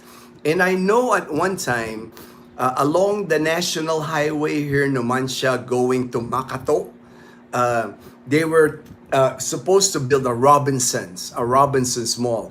But that was before the pandemic. So the pandemic kind of screwed up everything. I haven't heard any word as far as Robinson building that mall here in Numancia. And so far right now in Calibo, there's no plan on building Robinson or SM. They just opened the Grand Gaisano about a year ago. So, that's pretty big already for Calibo to have we still have the old Gaisano capital that's still a mall. 3 stories mall, it's still open. And then the Grand Gaisano, which is bigger, almost twice the size of the regular Gaisano capital. 4 floors, really nice new mall, Grand Gaisano. They're actually gonna open a rib shack. I'm excited. Every time we were there the other day at Grand Gaisano, and we saw the whole first floor almost, that from the entrance, they're opening a rib shack. That's gonna be huge. That place is gonna get swarmed with people when that place opens. Rib shack is like excellent food here in the Philippines. A franchise. They have a rib shack in Iloilo City, and then I ate at the rib shack in Roa City, and then soon to open in Calibo is the rib shack. At one time in our subdivision, actually I was going to mention then, in our subdivision, Camellia is owned by the Villar family, and some of the communities like Camellia in other places in the Philippines, they have a mall right outside the subdivision. There's actually an area when we bought this house. There's an area by the security guard. It's supposed to be like the commercial area. That was supposed to be where Vista Mall, they were gonna build the Vista Mall, but that it never came to fruition. They never built it. So maybe someday, but it's like right now there's no plans. I haven't seen any plans of them opening a Vista Mall. But Kalibo is growing. I mean, Kalibo, I would say probably in the next between 5 to 10 years, would not surprise me if Kalibo becomes a city, because they just built the Grand Gaisano, they built the Asia Pacific Medical Center. Hotels are popping in Kalibo. There's like I remember when I first came to Kalibo in 2012, there wasn't many hotels that were like maybe Marson Hotel. Maybe Marson was like 4 story high, but now, man, they're building hotels like 8 floors, 10 floors. They're building buildings now in Kalibo. So, like I said, I would not surprise me in 5 to 10 years if Kalibo becomes a city. It becomes Kalibo City. Hey Ginno, you're a good man. I prefer a cooler climate. If it was your choice, would you rather live in Baguio or Tagaytay? All right. Now that I've evaluated it, now I've been to Baguio twice now. My time here. Been to Tagaytay. We went to Des all night. If I had to pick one now, I would probably choose Tagaytay. Right now, just because Baguio, you're up there. To get to Baguio City from like the bottom, from Pangasinan, it takes you about an hour to get to Baguio City uphill.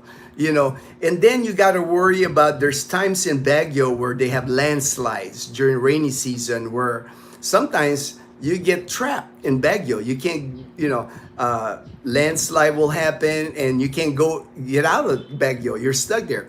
Tagaytay, to me, that would be my choice. And I think a lot more subdivisions are being built in Tagaytay.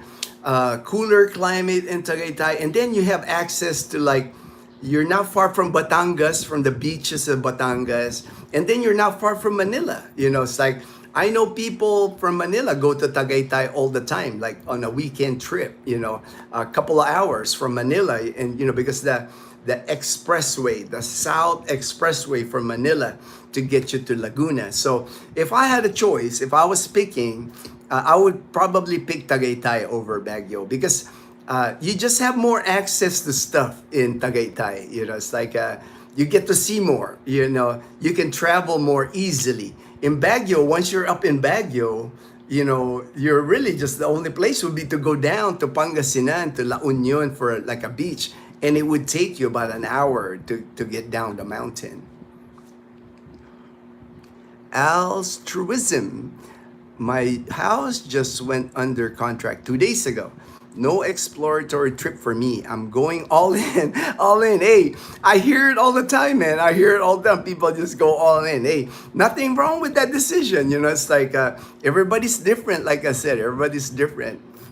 Have plenty of income and savings to make it work. If not, no worries. Not burning any bridges. Yeah, that's the thing, man. It's like, I have nothing against people buying in the Philippines, building anything in the Philippines. Nothing against it. I mean, it's your money.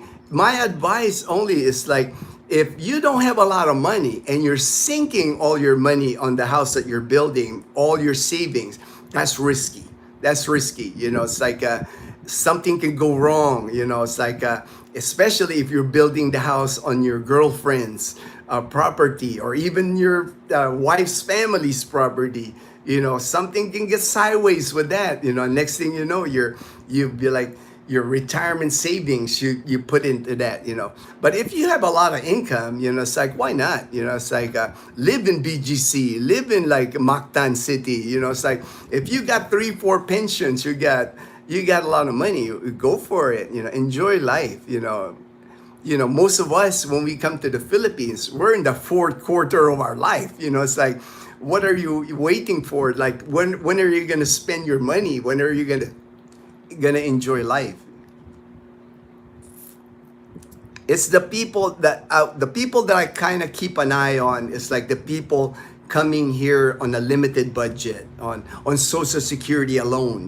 Those are the people that concerns me when they reach out to me. And unfortunately, those are the people that reach out to me because I guess they see my budget, they see the way I live. So that's the people I attract on our channel. And I don't mind, it's like I said, I'll tell them the good, the bad, the ugly. I will tell them straight up, if I don't think you can afford it here, I will tell you that, because I don't want people coming to the Philippines and not be successful. That would be terrible because you're already giving up a life in the US or Canada or your country. People are already going to be a lot of times against you. I have friends here that are retired here that came from the US, and their families already think they're crazy for going all the way here to the Philippines. So the last thing I want to happen to them is not be successful here and have to fly back to the US or and hear that from people that I told you so, I told you, why you went there, kind of thing. If you're back on a schedule, you feel like you're back at work. Thank you, Edgar. That's the thing, that's why I don't like scheduling stuff, I like going with the flow, I like spontaneous things, it's like, for me, that's the whole point of my early retirement in the Philippines. That's what I loved, that I was blessed. I was lucky enough.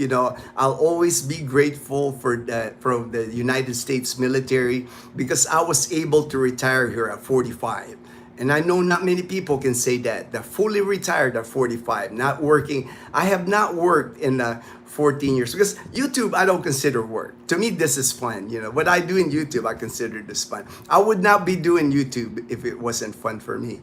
I enjoy meeting people. I'm an extrovert. I love handing a subscriber a cup, hey, my gift, and I like the smile they get that I see when oh, Ginno, thank you so much for my cup. I love that.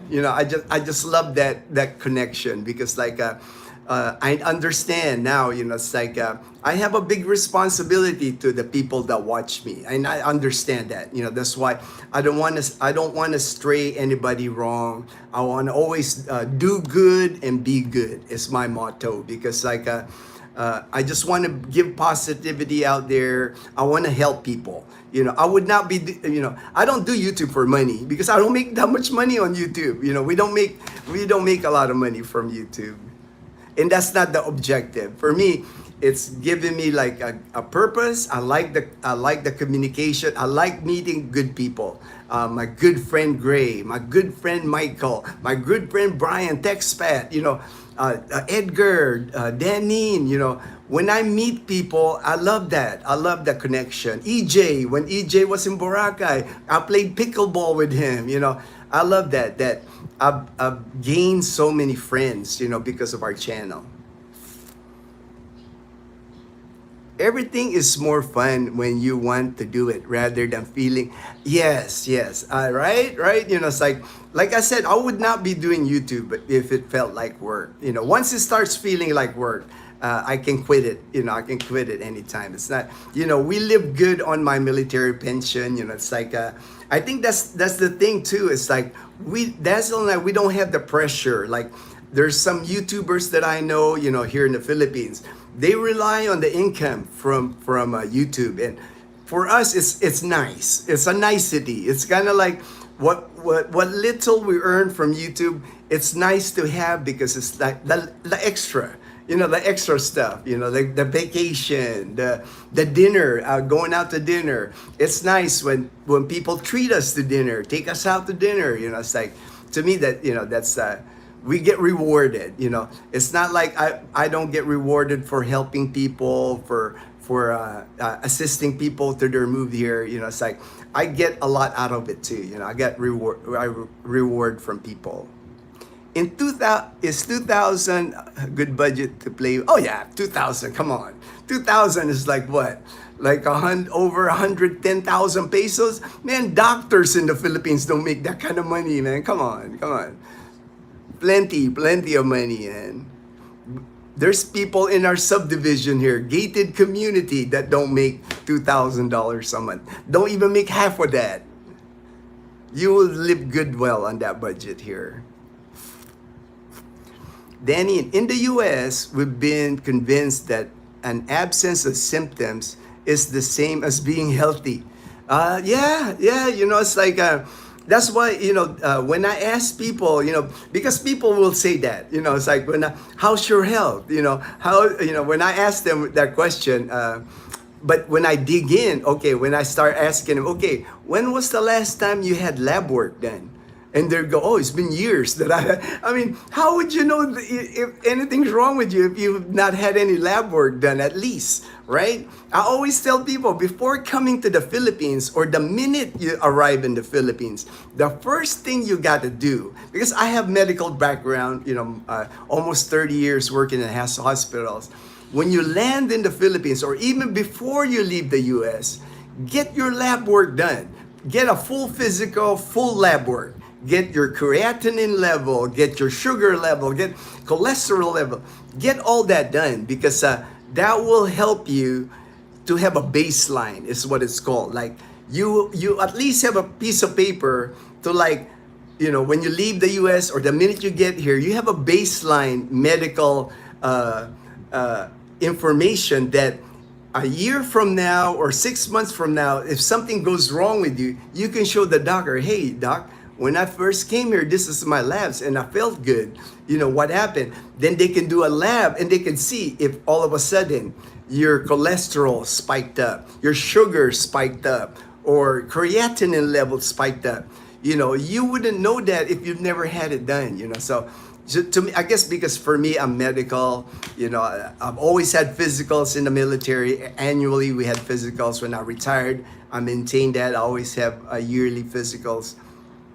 Don't wait till something's wrong.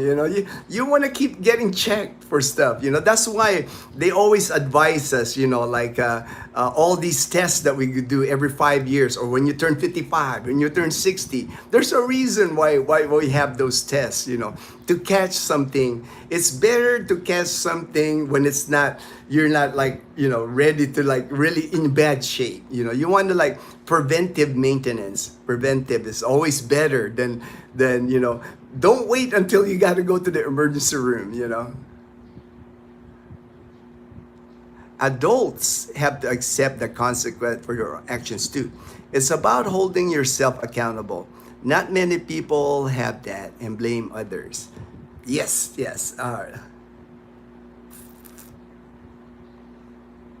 To me, HD, what I have seen too, it's like sometimes it amazes me because like, the people that have come here, it amazes me sometimes. I mean, some of the guys that I talk to that are older than me, that are even older than me. And sometimes it surprises me how somebody, even sometimes older than me, that it seems like, they don't understand how things work, or they get into a bad situation here in the Philippines. Again, usually I always tell people this, and unfortunately I'm proven right a lot of times. I keep telling people the biggest decision that you'll make here in the Philippines is finding the right Filipina. I cannot tell you how important that is. Meeting the right Filipina will make or break here. If you meet the wrong Filipina here, I just have seen it so many times. Go sideways. Bad for single men, adults. These are adults. These are Social Security people age that come here, and sometimes they lose their mind when they meet a Filipina here. That's why, to me, I always tell them, man, take your time. Don't be in a rush to get in a relationship with the Filipina. Get to know your Filipina first. Don't open that ATM. Don't open the ATM quickly. It's like vet that Filipina. Make sure it's the right Filipina that you're opening your wallet to. Siege Meister. Hey, Ginno, my friend. Guess who? All right, you got your passport. Congratulations. That's a step, man. Get that passport, man. That's a step. All right. Life. That's true. In engineering, we perform preventive maintenance to avoid catastrophic failure. People usually wait for the catastrophe, such a stroke. Yeah, unfortunately, that's always the case. That's always the case that you see, HD. Oh, thanks, man. Oh, all right, man. I'm almost done. I'm gonna watch the Dodgers Astros, and I know you guys kicked our butt the other night, man. I was like, man, we got spanked by the Astros. It was a massacre, Brian. But I'll have to catch it. I'll have to catch a game. I just looked up what bok choy was and realized it's the only Filipino food I've had in the U.S. Except it was spelled batsoy. Oh, all right. All right, all right. Yeah, it's a noodle dish. You know, you've had it's like it's noodles that they put like egg. They'll put chicharron. They'll put like chicken, liver. Different versions of bok choy, but the key is the broth. The broth is what seals the deal of a good bok choy. Uh, uh, when that broth is just made right, man, you know, like I said, Decos is my favorite. Decos La Paz Bacho in Iloilo because unlimited broth, and then the puto, the white steamed rice cake, goes really well with bok choy. It's a good like a rainy day. When it's a rainy day, man, bok choy like hits the spot. You know, that's perfect for a rainy day. Did you like it, JP? All right, yeah. Did you like the bok choy, JP? Some C are interchangeable spelling. There is no letter C in Tagalog alphabet. It was very good. All right, the veggies were overcooked, but the flavor was amazing. My coworker said it had it don't have bat on it. You know, that's funny. It had bat. It had bat. That's Filipino jokes for you. Yeah, I have eaten it either way. It if it tastes good. Yeah. I mean, they're good. Bok choy is good, especially on a rainy day. It's kind of like a comfort food. You know, when it's raining outside. I mean, oh, they opened a bok choy place right beside 7-Eleven, right outside the gate. I looked at it this morning. I actually caught it on film. They're serving lugaw, bulalo, sisig, and bok choy. So we got a bok choy place right outside the gate now. Yeah, I noticed more and more. There's another place it's kind of like a carinderia close to 7-Eleven. I guess because 7-Eleven kind of attracts customers, so a lot of those empty slots there, like they start opening businesses right beside 7-Eleven. So there's more places for us to eat. I like to live in Baguio. However, the city is beset with power interruptions and water service issues. A lot of places have their water. Oh, good. Thank you, Southern Cal Benny. Good information there. I didn't know that. When I visited there, yeah, I did see power audit. I didn't know they had water issues. I could see that. I mean, you're up there in the mountains, so and then building the city has grown, so more demand for water, more demand for electricity. I could see that. I could see how that would be a problem. That would be a problem now in Baguio. Like I said, if I, that the gentleman asked earlier, if I had a choice between Baguio City and Tagaytay, knowing what I know now, I would pick Tagaytay instead of Baguio. Baguio would be a hard place to live now, just because from what I've seen, my 2 visits, last visit I did was 2022. We stayed there for a week in Baguio. Just the traffic in Baguio, and you're thinking it would be like cleaner air, but actually with the jeepneys, with all the diesel smoke from the jeepneys, it's not the freshest air that I thought it would be. That's what disappointed me of that. Again, it was summertime, it was March, so Baguio was like packed with people, but I was kind of disappointed in a way of that visit. Your retirement at 45 inspires me, but makes me jealous. And everyone's, yes, I understand that. The only reason I was able to retire at 45 was because I have medical care here in the Philippines.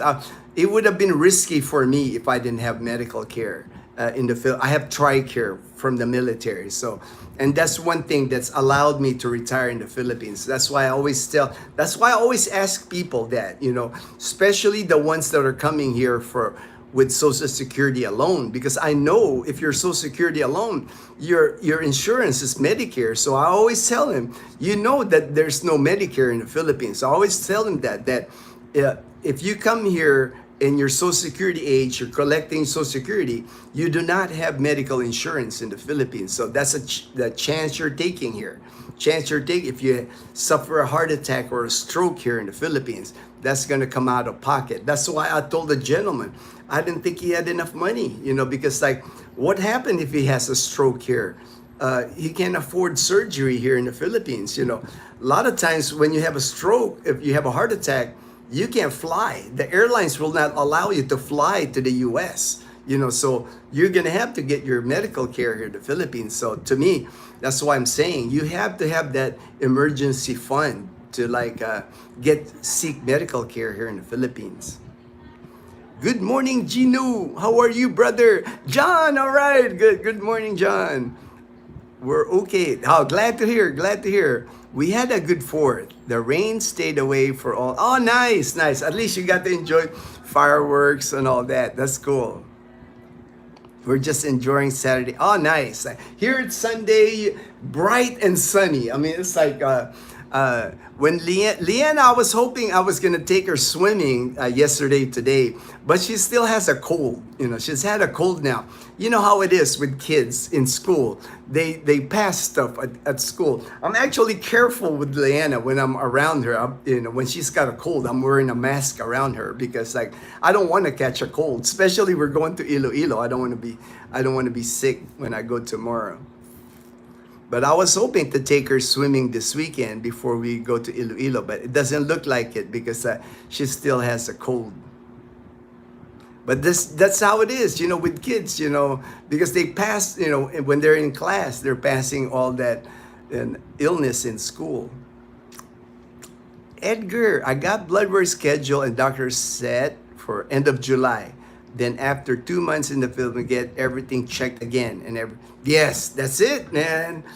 All right, Edgar, loved hearing that. Because to me, preventive is better than waiting till you're sick, you feel something. It's better to get everything checked. That way, if they have to control your sugar level, they got to control your creatinine level. There's stuff that they can do beforehand, before it gets out of control. It's usually that's unfortunate. People wait too long before going to the hospital.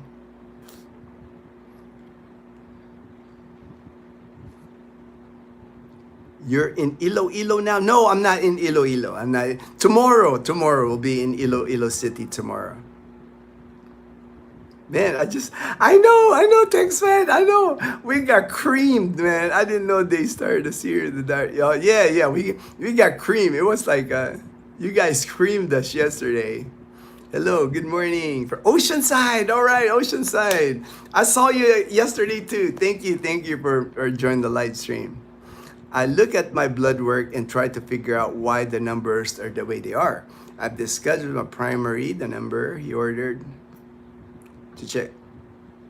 We've caught ISS, all right, issues that could have been worse. Yeah, right, HD, that's the best way. It's catching things early. I hope to come and see you in March or April.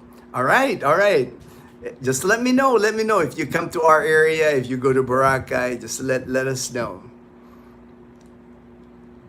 Maybe just ask them to put it on. All right. I forgot, actually. I didn't have my phone earlier because I had my GoPro earlier, JP, when I went to 7-Eleven. I was filming earlier. I made a walking video this morning, so I didn't carry my phone with me.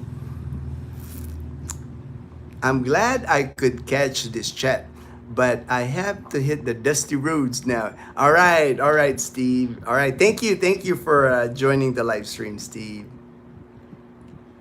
He was the best I've had and told me I was the best patient. But all right, that's good.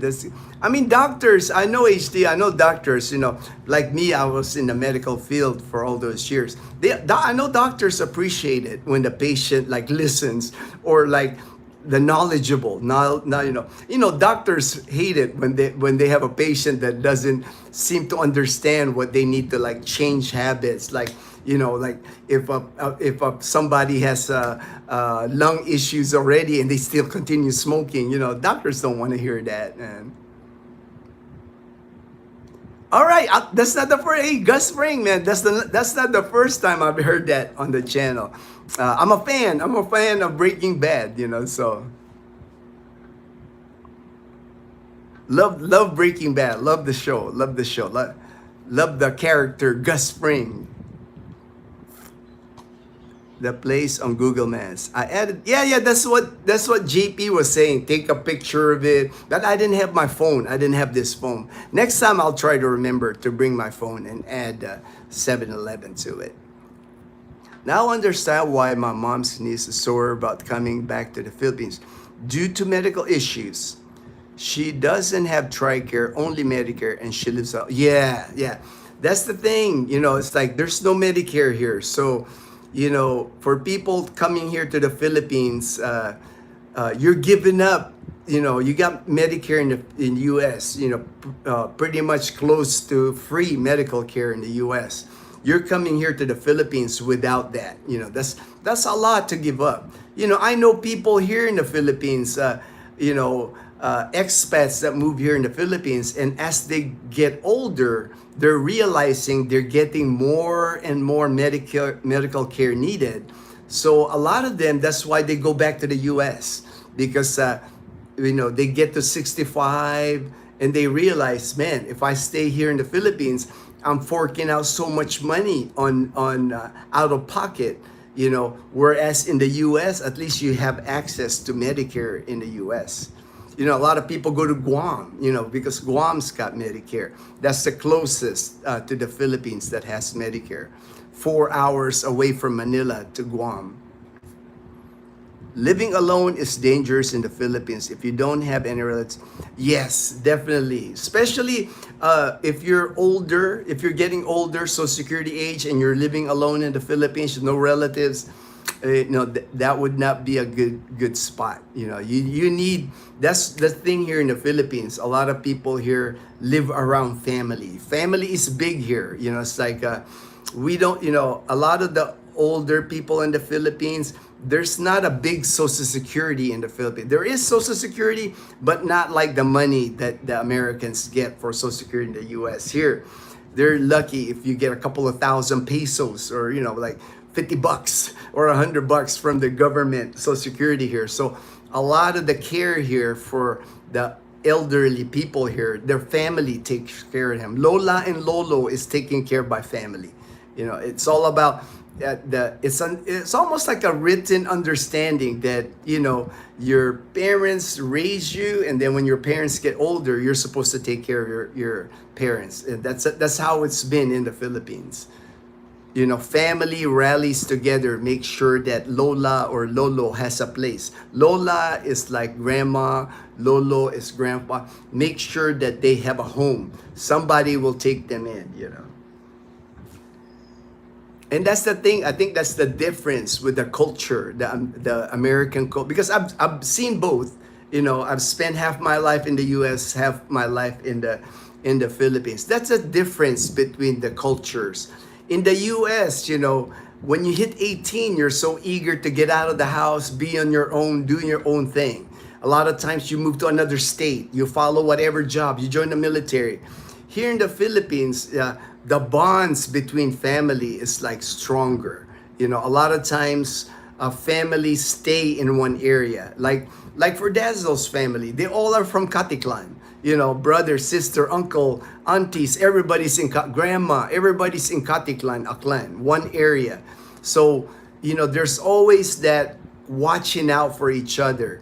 In the U.S., it's a different culture. It's like, it's very common in the U.S. to be like, once you graduate college or once you join the military, you're living in another state. You're living, I have relatives in California, Arizona, Texas, in New York, and the only time we see each other is during the holidays.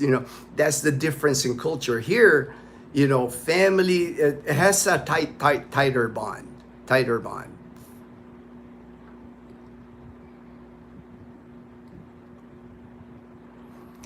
She is living alone in Las Vegas, but she has an adopted daughter in the Philippines. Yeah, the biggest thing would be the Medicare, though. It's like that would be hard to give up. If at least in Las Vegas you got that medical care there. If she goes here to the Philippines, that'll be all out of pocket. And any major illness, that can get expensive here in the Philippines. Manuel Lewis, good morning to you. Is it better living in Manila or the province? That just depends on the person. It's like me, I was born and raised in Manila before I went to the United States. That's a person to person thing. There's people that enjoy living in BGC. They like that BGC lifestyle, kind of like a Los Angeles type living. It's like the bubble of BGC. For me, I prefer the province. I'm not originally from Aklan province. I don't speak the Aklanon language here. The only reason I ended up in Aklan was because of Boracay. That was my destination here in the Philippines. I just like the province style living, Aklan province, because as I had most of my life, I lived in a city. I've lived in Manila, I lived in Los Angeles, San Antonio, Texas, even Tucson, Arizona. Most of my life I lived in a city. As I have gotten older now, I prefer the province. I prefer the quiet, the peace, not the traffic, the pollution, the hustle and bustle of the city. I prefer the province. So that would be a choice. But each person is different. Some people prefer the city, some people prefer the province. That would be up to you, Manuel. That would be what your preference is in retirement. How do you view your retirement? Do you view your retirement as a peaceful time in your life, or do you still like to stay active? Do you still like the nightlife? I know guys here in the Philippines and expats that retire here in the Philippines. They're like in their 60s already, some in their 70s, and they love Angeles City because of the nightlife, the red light district, or Dumaguete City because of the nightlife. Subic, Longopo City because of Barrio Barreto. They still like the drinking, the partying, in their 60s and 70s. Nothing wrong with that. If that's what you're looking for, it's here. It's available here.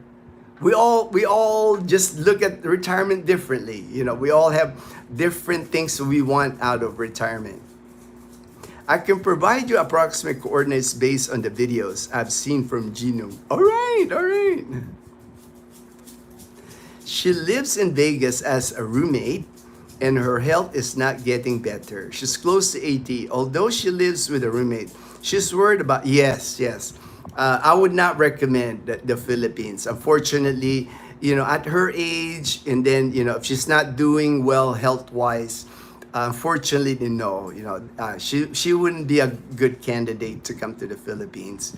Just because, even the travel at 80 years old, the travel from Las Vegas to the Philippines, that could be overwhelming. And then getting here in the Philippines, getting settled, the heat, even though Vegas is hot, I know it's hot in Vegas, but the Philippines is a different kind of heat here. The humidity in the Philippines, and then just I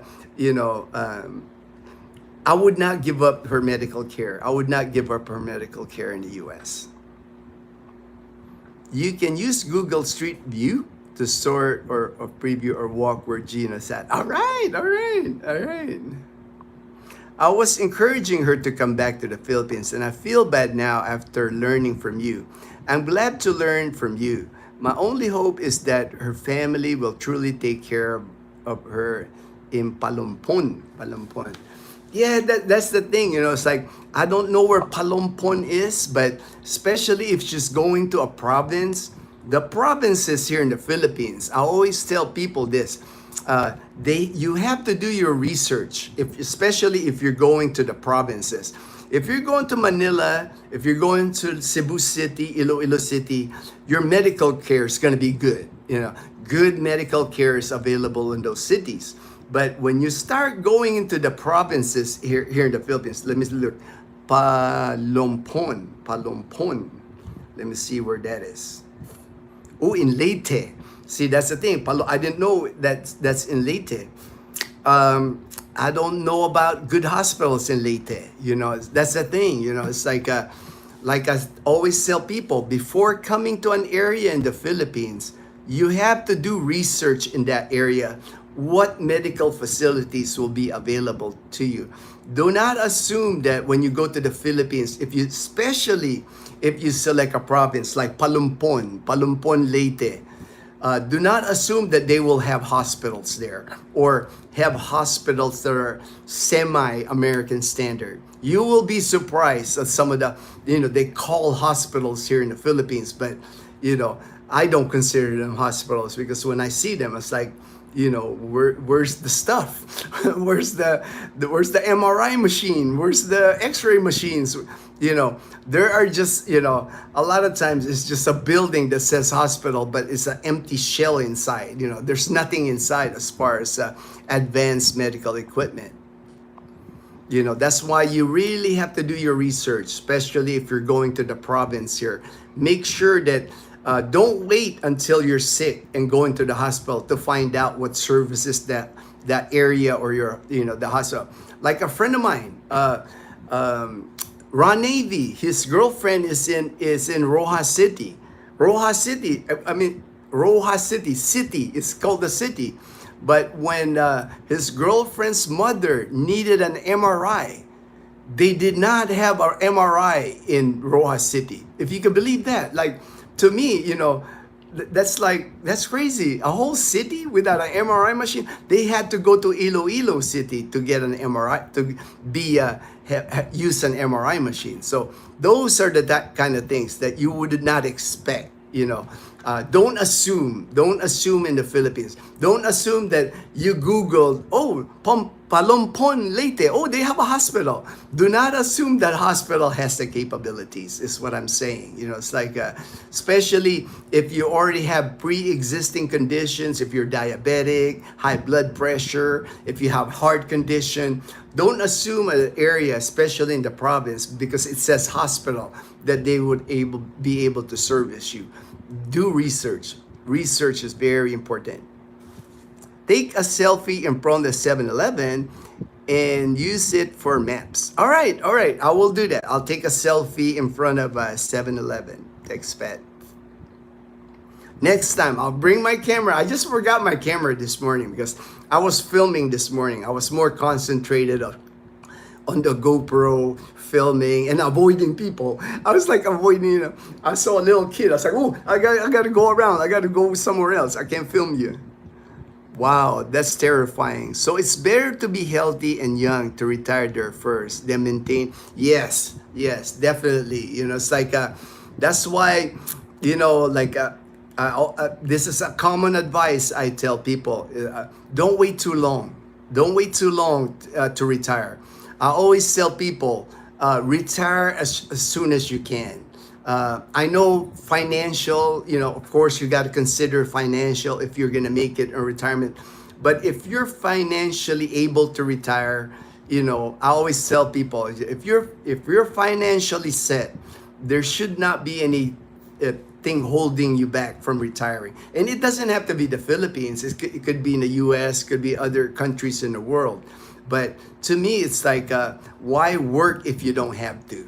It's like, I know, some people will say, well, I need a challenge in my life. Work is my life. That's okay, if that's what you want to do. But for most people, I think, I hear this often from subscribers, from people I talk to that I actually met in person.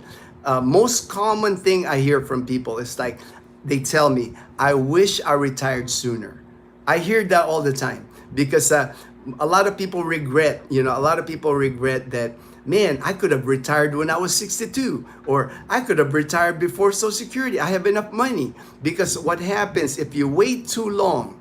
If you wait, a lot of people in the US, I know they want the full Social Security benefit at 67 or older.